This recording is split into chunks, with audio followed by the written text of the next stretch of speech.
Hello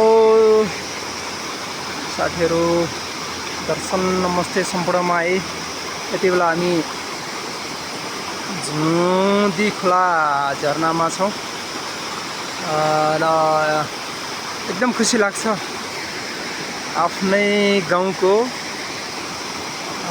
खोला अनि झरना कति राम्रो छ। धेरै पछि यहाँ यो झरनामा दर्शन गर्न पाइयो र बाटो चाहिँ यस्तो छ। हेलो छोरी, कहाँ जाने रे हामी? होइन, कसो घर जाने रे? सङ्गम दादा घर कुन ठाउँ अरे? प्युठान हो। ए ल ल, र त्यो बेला फोटो खिच्न यो पुलमा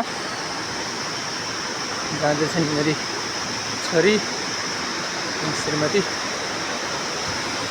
र पुलबाट भ्यू लगभग राम्रो देखिन्छ होला। हो, यहाँबाट झन् राम्रो देखिँदो रहेछ है।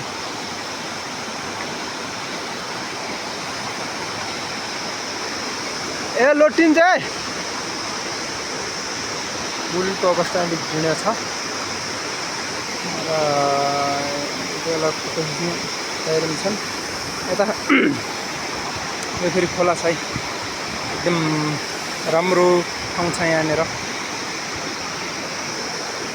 र यो गएर तल झिमरुक नदी बन्छ, खबाङ खोला हो।